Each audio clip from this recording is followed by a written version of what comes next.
Welcome to the 2-Month Review, the weekly podcast brought to you by Open Letter and 3%, in which we take one book, break it down section by section, bit by bit, talk about it, analyze it, make jokes, have a good time. This part of this 12th season is dedicated to the Book of Anna by Carmen Boullosa, translated from the Spanish by Samantha Schnee and published by Coffee House Press.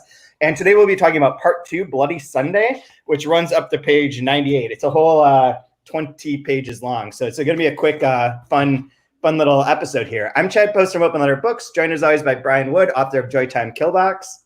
Hi, Chad. I didn't realize we were supposed to be making jokes, but yeah, you don't have to. No, I didn't get on that. Okay, it's not an obligation, but also thank you for living in the town that fucked up my Major League Baseball hopes for the year.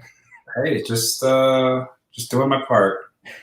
Unbelievable. 3 days, and then the Miami Marlins can't even keep their dicks in their pants for the 2 days they're in Atlanta long enough to not get COVID. Worth it. Jesus Christ. Strip clubs are worth it. I don't know how much that cost Major League Baseball, but I'm sure it was worth it.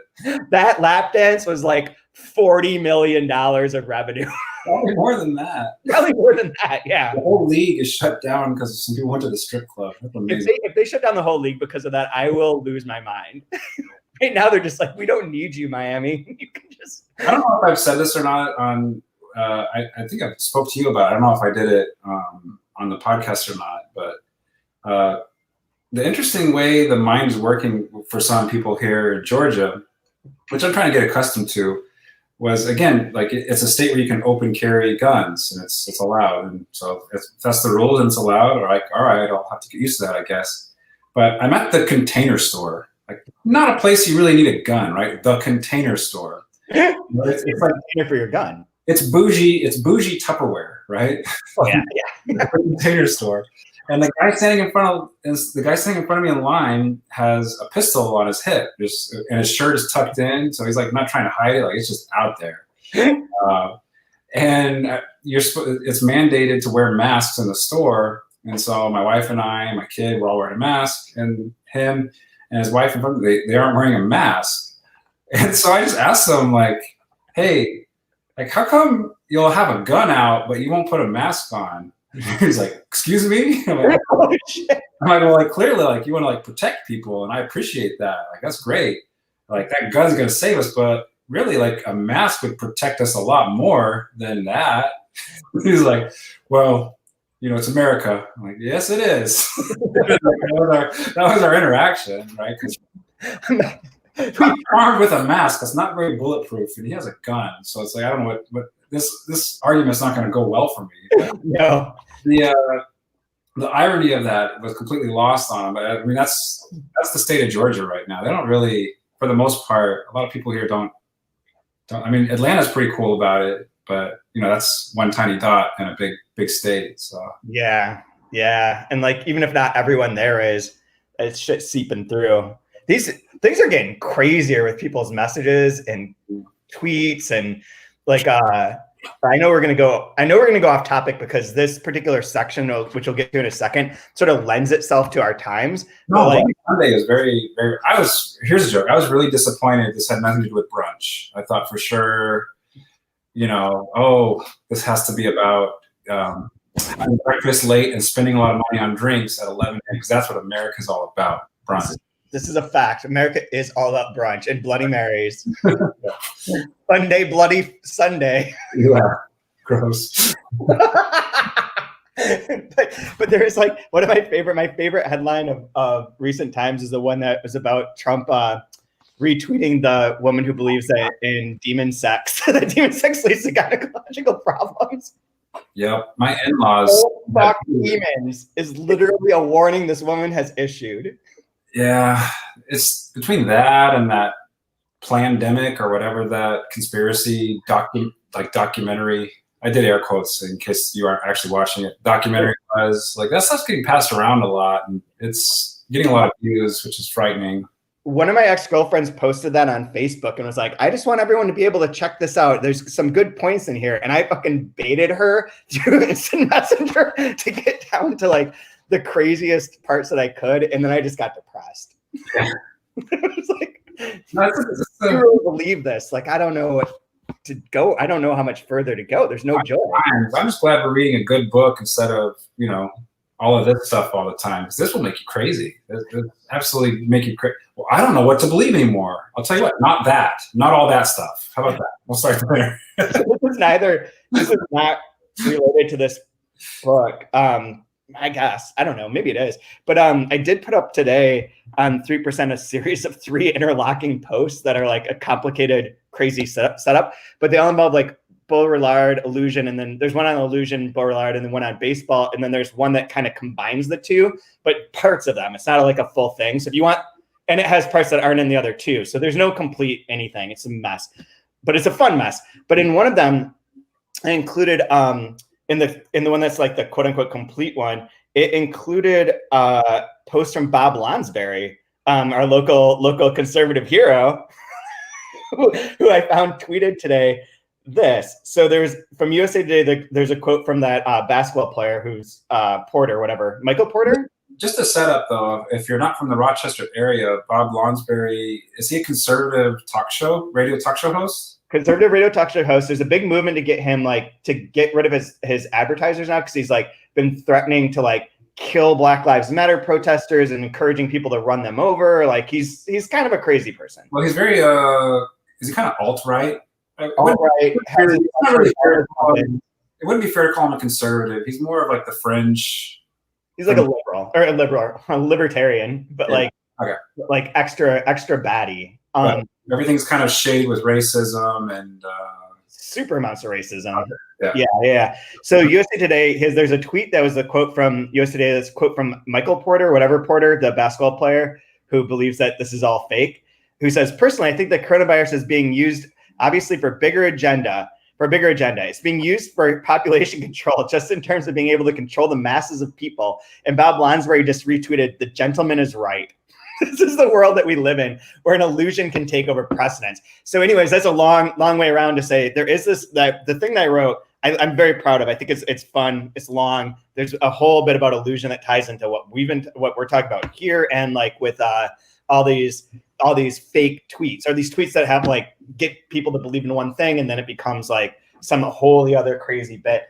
And then a whole thing about baseball, which you gave me the punchline for, with Tom Hanks. Oh, great. Okay. Yeah. Tom Hanks is the punchline, which is so good. So fucking good. But anyway, so should we talk about this book? Yeah.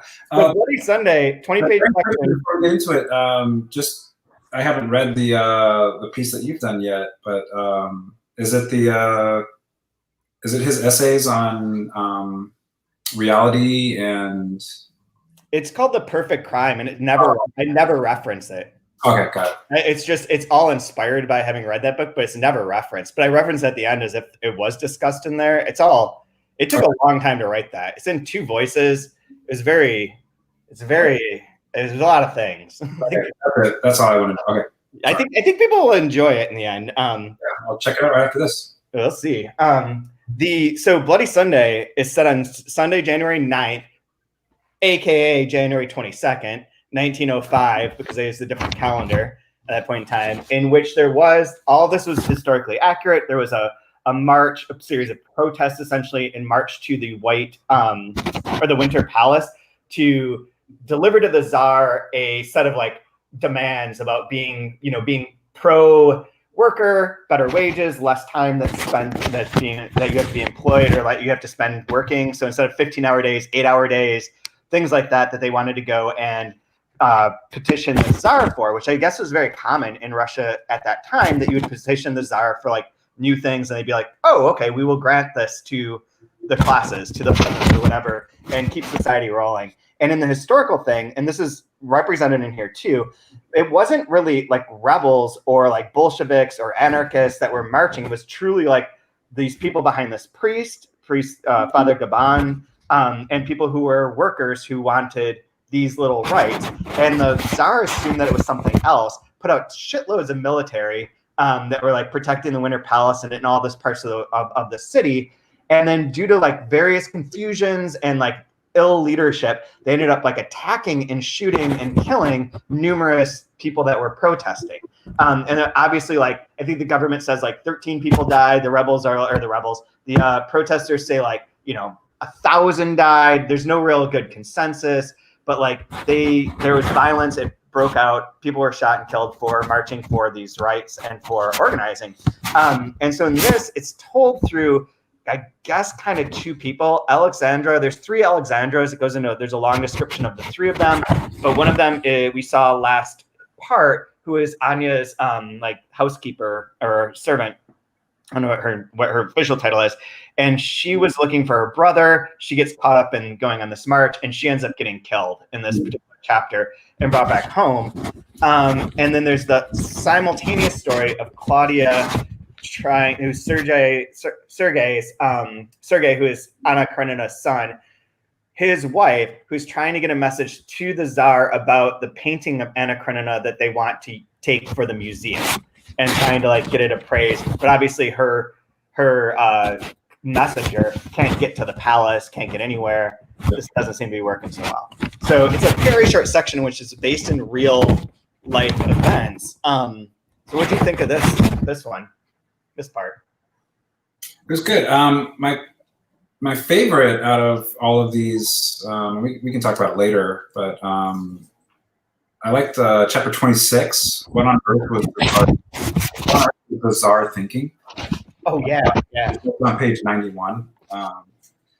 That was like by far my favorite part of this part two. I just thought it was absolutely delightful. There was something, the juxtaposition of it being kind of playful and mocking, while at the same time dealing with something that was so tragic, but also led to something very revolutionary. I thought was brilliant by the author. I thought Carmen did a fantastic job with that in particular. I really love that.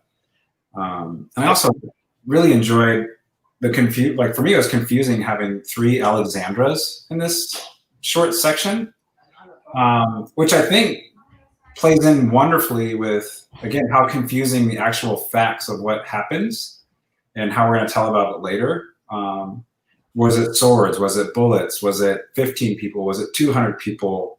Like trying to keep those things and what's true, I don't know. And then with not this Alexander, the other Alexander, that Alexander, this, like, I thought that those two things worked really well in kind of creating that kind of theme or conceit this section. I really enjoyed that.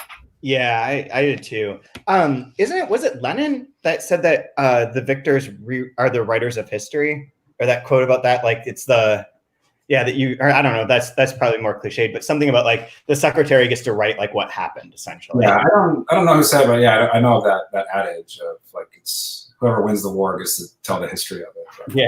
Yeah. Like part of this made me think about.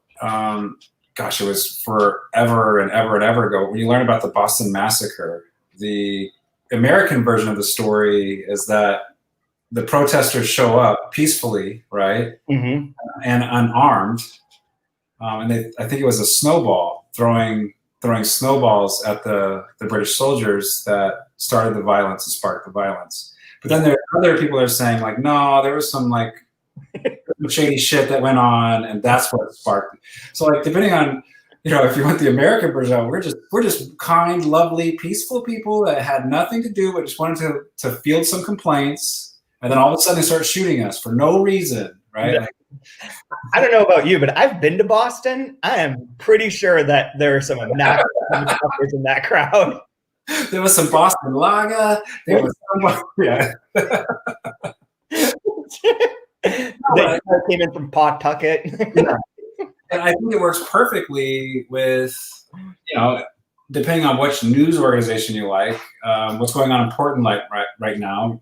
For instance, if you watch like Fox News, they're all called rioters. Yeah. And the nomenclature is that anybody that's going to show up in public and request change is a rioter. Are there rioters there? Sure. But the majority of them would be peaceful protesters, right?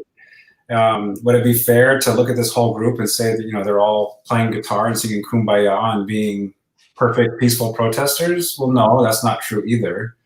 But again, it's like, however you want to paint this scenario, you'll use that, you'll use that language and draft that narrative. And so I like in this section how we're seeing how confusing it is to try to draft the narrative, what actually took place on Bloody Sunday. Yeah. The quote related to that is so perfect. This is a bit long, but nevertheless, where should I start? If he had been thinking about something specific instead of being such an airhead, that thought would have helped him realize that he couldn't treat the crowd, composed as it was of children, women, laborers, the homeless, and others, like they're organized rebels, because reliable sources confirm that the Tsar gave orders to treat them like rebels. A soap bubble isn't a rebel, it's an uncontainable emptiness. So that goes without saying, we're just trying to shed a little light on the bathing Tsar. Because rebels bear arms, because the leaders of a rebellion are crushed by the powers that be. If the Tsar hadn't been such an airhead, he would have done something to prevent the catastrophe that would lead to his downfall, which was unthinkable to him, because how could anything bring about the downfall of the Tsar himself? The Tsar elevated so far above all others. The Tsar, who made a grave error in thinking that the people coming to him for mercy were rebels. They weren't. Oh, all right, a handful were rebels. Kolotai is the prime example, but the rest weren't. And that, like, this seems very, like, Trumpian, too. Yep. The exact same thing, page 92. And that's exactly what's happening right now in cities all across America, is that paragraph right there. Yeah. I have two conspiracy theories that I want to broker here so that we can get more likes on the YouTubes. One of them is I'm borrowing from Patrick Smith, and that is his belief that a lot of the anti-mask messages from the government are solely because mask wearing makes it harder to use facial recognition and arrest people at the protests. And so it's like a seated counter protest of sorts, which I can go for. I believe that. My conspiracy theory is this, like, recent announcement that all these troops are leaving Germany and like 6,000 of them are coming back to the US to be back here, is Trump preparing for when he loses the election in November and deciding that this whole federal thing in Portland is just a dry run, and in Chicago is a dry run for locking shit down when he's not okay with, like, the election results. Well, I certainly hope you're wrong. But, I do too. I very much hope I'm wrong, but I also have followed that or seen that website that you sent me of all these people who are preparing for shit to go down in November. Oh yeah, it's frightening. The one thing that does give me hope from reading this section is that I don't know, when the people get together and they're willing to stand together and they're willing to go down together, things will change. Yeah. Because I remember there's a saying, like, when you use power, you lose power. And it's even doubly so if you abuse power, like, you really lose power. And right now we're seeing a severe, there's always been an abuse of power from the presidency.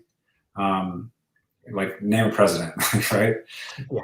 They could all be lined up and shot for crimes against humanity. But I think right now in particular, you're seeing an extreme abuse of power and kind of an unraveling. And so, like, maybe shit's got to get a little bit crazier and a little bit more violent and more fires need to burn, but that just means there's going to be a greater change that takes place. I remember the, like, the kind of, I don't know if they had a term, but for the people who were like, well, if Trump wins, like, that's fine if he wins in 2016, because it'll just bring about, like, change so much faster, because it'll mobilize people to be, like, anti-Trump. Whereas if you have someone like Hillary, who's perfectly fine, but, like, it's just everything will just continue as is. And, like, really deep structural problems won't be addressed, because you'll be like, well, she's fine. She's good. This is good. But Trump would bring all those things to, like, a forefront.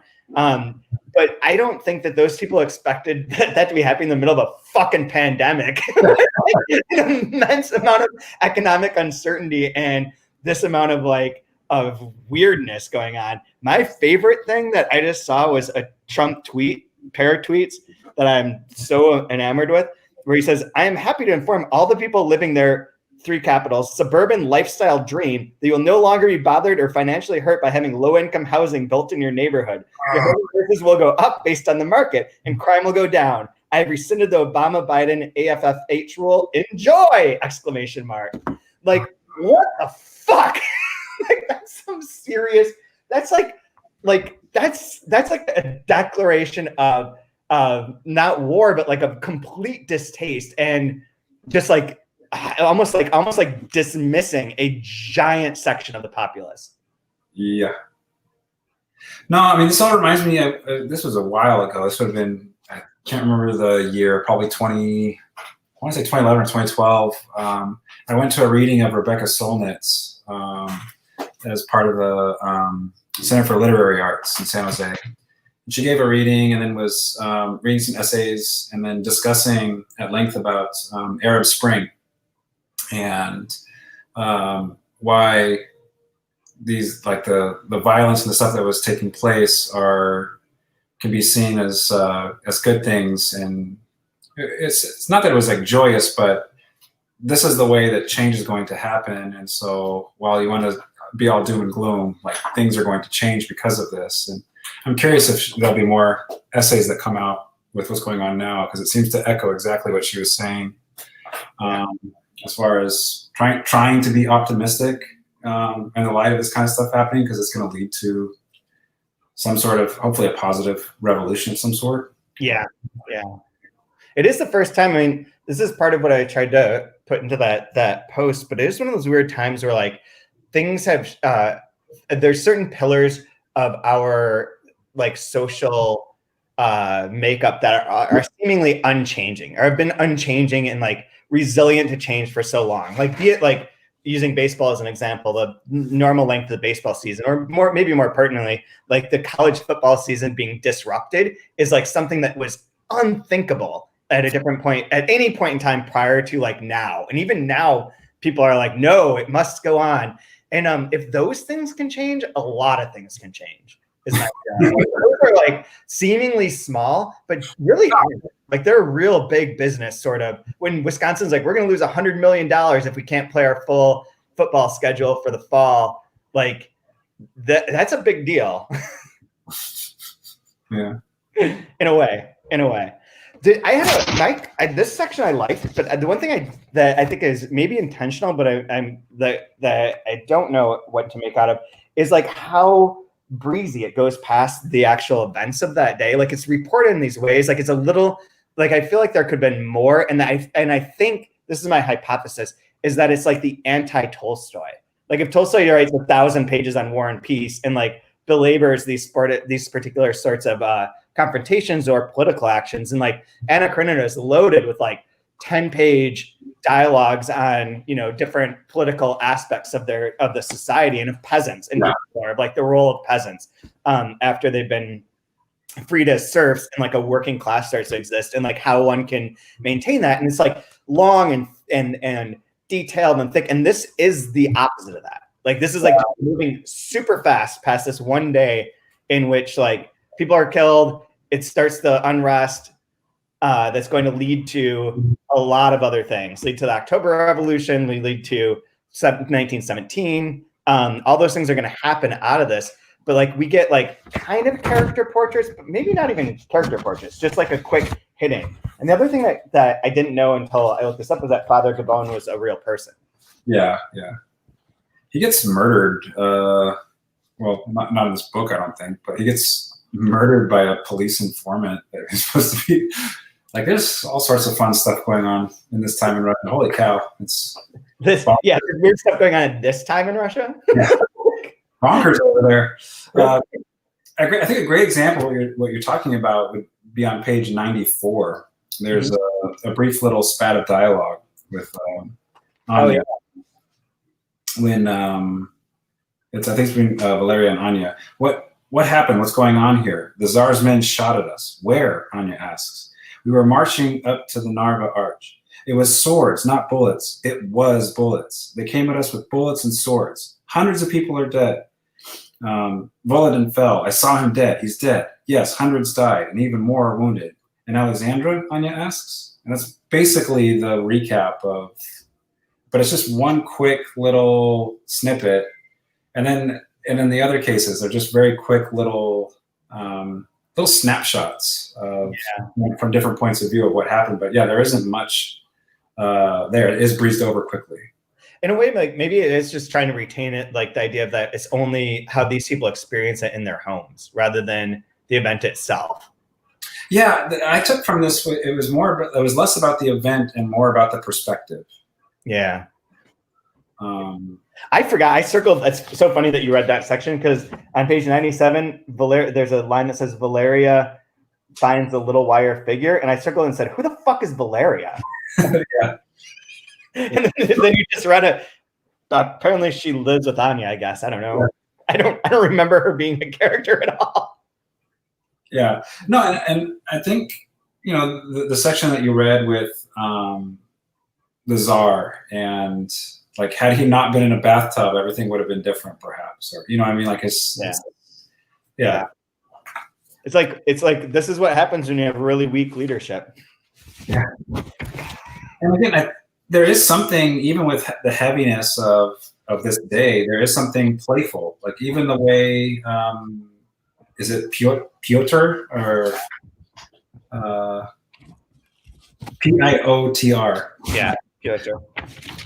The way he's supposed to be delivering a message is like, you can't come over here, like shit's on lockdown. It's like, what do you mean? I just came from the palace. He's like whistling and singing and right? He's like singing that song. Yeah, but like even the way that interaction takes place, there's from that perspective, like it's a completely different day. So yeah, I really liked, even though it was very brief and glossed over quickly, I think it plays into the playfulness that she has happening at the same time. Also, another thing that's really breezed right over was Sasha, Father Capone's lover, and the essentially like child abuse that represents. Hey, at least it wasn't a 10-year-old boy. It's only a. I don't know that we can rate these tragedies, man. Yeah. Like this abuse is abuse. I mean, a boy can't have a kid, so I mean that makes it worse somehow. This line, like. The Reverend took Sasha from the orphanage when she was 12. She became a woman in the company of Capone, who is a force of nature. She's matured from her neck to her knees, but the rest of her is still 12. I was so uncomfortable reading that part. Thank you for reminding me. You're welcome. Welcome. Brought to you courtesy of the clergy. Don't worry. I think he was hanging from his neck for over a month before he was discovered. So if he really was, if this is true, they did have this on the side, I guess that's comeuppance. I don't know. Yeah. Oh, here's the guy's song. I was trying to find it. Piotr's song is, I bear a message for the winter, a message, a message. I bear a message for the winter, a message, a message. Like, that's a shitty song, buddy. Like, you could do better than that. Well, at least make it rhyme. Just Oh dear. Yeah, I don't know. I don't have anything else to say about this section. It's interesting. It's fun. You had mentioned before about the complications of a real life thing versus the metafictional parts that were the first section really emphasized the metafictional, and this sort of like Sergei isn't even in here. Anya is, but she's always been like ill-defined as it pointed out in the first section, in the first part, that she's like almost a human because there's nothing about her in Anna Karenina. So she shows up here, but nobody else does. Sergei doesn't. The other like characters, I guess what's his name is, but it's more focused on the real life now. This section focuses on real life, whereas the other one focused on the continuation of the novel. Yep. And then the next section, which we're going to read for next week, is Krenin's portrait, which takes place 3 months later. And is again about 25 pages long. So it's another short one. But I don't know what that contains. But then the fourth part is the book of Anna, No Date or Place. And I suspect that is Anna Karenina's thing that she was writing under her opium dreams when in Anna Karenina. So the original Gonzo journalist. Yeah. Yeah. It better be high as shit. At least I hope so. Oh man, you got anything else you want to add to this one? It's funny. I looked up. We were talking before this about the typeface that's used. Oh right, yes. It's called Marco. Marco Regular, I think, is the name of it. Yeah. And I was reading up some information about Marco Regular. I don't have it in front of me. I have what you wrote to me. Okay, but one of the things they talk about it is when Marco Regular is done in italics, it has a very fast and breezy characteristic, as if it's written quickly. And so it wants to guide the reader's eye up and to the right to make them read quickly through the text. And oddly enough, they reference the character X as a great example of that. And there is an italic X in this section. Really? Which is so bizarre that would be... which page is that on? I just found it a second ago. Page 83. Right in the middle, the second paragraph. Yeah, that's crazy. The other Alexandra with an X, and the X is in italics. And you can see that it does on the top left of it, there's a little bit of like a swoosh as if it's a pen. Right? So if you nerd out to typefaces, Marco Regular and the italic X, you have it right here on the middle of page 83 for all our graphic designers that listen. Here's a general. I don't know how much of this is real. I mean, I'm gonna skip over our belief that they should move the Miami Marlins to Portland and name them either the Portland Mace or the Portland Mom Shield, and instead go to like the thing you wrote about. We talk about the book. Yeah, about the book. About the Marlins. I don't know if you made this up or if this is what you copied. Marco's strong calligraphic disposition makes it an excellent choice for continuous and intensive reading conditions. Think of epic poems and complex plays with myriad characters and emphases. Its angled asymmetric serifs along the baseline and slightly flared stems lead the reader's eye up and to the right in the Latin-based languages. This effect propels the reader through sentences and paragraphs for effortless reading, which is all in response to my being like, I don't like this font. I have a hard time reading this font. I only know, I don't know much about this one, but yes, all of that is true, what was written about the font. But I had a failed short story I tried to write about fonts and typefaces. So I had to go do some research on and stuff. And yeah, you can go into the weeds with, like, people are really into typeface. Yeah, they are. Do not besmirch a typeface. I think the problem that I have with this typeface might not be the typeface. It might be that I'm reading it on 8x11 paper. There you go. It's like, it just feels like off in a hilarious way. Sure. Not book-like at all. Man, so do you have a favorite line from this section? Yeah, you actually read from my favorite part, which was the Tsar taking the bath. If you're following along at home and the world is getting crazy, read chapter 26 a few times. It's a wonderful reminder of just kind of where we're at and what's going on. But I did like just the one line at the top of 89. Again, with that theme of who gets to tell history and how do we gather what's true or not true. Mm-hmm. The very top of page 89. Someone will tell this story more calmly. And you could go on, but I'll just stop right there. Like there are different ways to tell what happened. It could be calm, it could be hysteric, it could be semi-factual, less factual, more factual. But I just like that line. Someone will tell this story more calmly. Yeah, absolutely. The crowd marches towards the Winter Palace. From this section, from that same section, I had two parts matched. The one about not wanting students to be there, but then the one that's probably more apropos is the last paragraph. Although it beggars belief, official sources and reports allege that no more than 36 people died that day. But for the Russian people, it was the last straw. The day that goes down in history as Bloody Sunday. The petition they were bringing to the Tsar, their letter, their prayer goes undelivered. Yep. So that's pretty strong. There is, like, aside from Capone being a real person, Maxim Gorky shows up in here too. Yeah, that was weird. I like that. Yeah. I wonder if that's actually true. That he actually did have to take so the bit that comes up with this Capone after, like, everything's going down and, like, the feds are ruining the protest and the march. He gets his beard cut off and everyone, like, grabs parts of it as if it's, like, holy and sacred. And then they hide him in the home of Maxim Gorky, the writer. Yeah. I could see that being a factual thing. I didn't look it up. Sure. I do also like just right before that, though, where he's getting trampled and basically, like, he's about to die or whatever, right? And he shouts out, "There is no Tsar, there is no God." And then people think that's like his rallying cry or something, and they start repeating, like, what he's saying in his throat, like in his cowardly, "I'm getting trampled upon" state. That becomes this chant and for the whole Best. I remember it was a few World Cups ago, but when there's like the American, what are they, Outlaws? The American Outlaws were crowding in a bar cheering on America, and they're cheering. They're like, "We believe that we can win." And I started yelling, "We believe in guns and weed. We believe in guns and weed." And people started repeating it as if that's just like what you're supposed to say. Like, crowds are weird, man. Yeah. So again, I thought that was another way of just showing kind of the chaos of how history happens. Yeah, just absolutely. A dude in a bathtub, and someone utters the wrong words, and then there we go. Yes, absolutely. Okay, so next week is part 3, Krenina's portrait.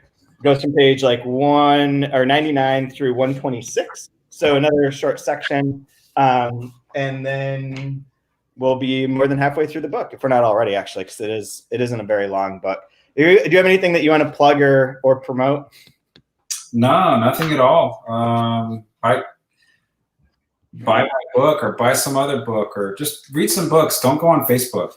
Or watch High Maintenance. That's my plug. Watch High Maintenance on HBO. That show is phenomenally good. I need people to talk to me about. I need someone to talk to me about High Maintenance. But one of my favorite quotes I sent you, and you thought was from one of our friends. I was really worried it was from our. I was like, start disliking more people. I don't like this, man. Yeah, there's one episode where they're on a movie set and there's two guys talking, and the one guy's like, "Yeah, I'm writing this great novel. It's gonna change novels forever or whatever." One of those normal things. He's like, "Oh, how many chapters have you written?" He's like, "Well, right now it's just a series of voicemails, but like I'm really committed to making this happen." It's like not only is that like a perfect send up of like Brooklyn writers, but I have so many voice messages to myself and notes to myself of like ideas for writing things that are just absolute nonsense. That's 95% of my writing is just hot garbage ideas that I'm really committed to. It's such a bad idea. It's usually I'm half drunk and it's on a cocktail napkin. Yep. I'll find them in a pair of pants and like, oh, that's a terrible idea, and throw it away a month later. But boy, I'm really passionate about it. The nights when I go back and look at my notes, I'm like, none of that makes any sense. That's not even that's not words. But anyways, well, thanks for coming on. We will talk next week. Ideas are terrible. Stop having them, everyone. Yes.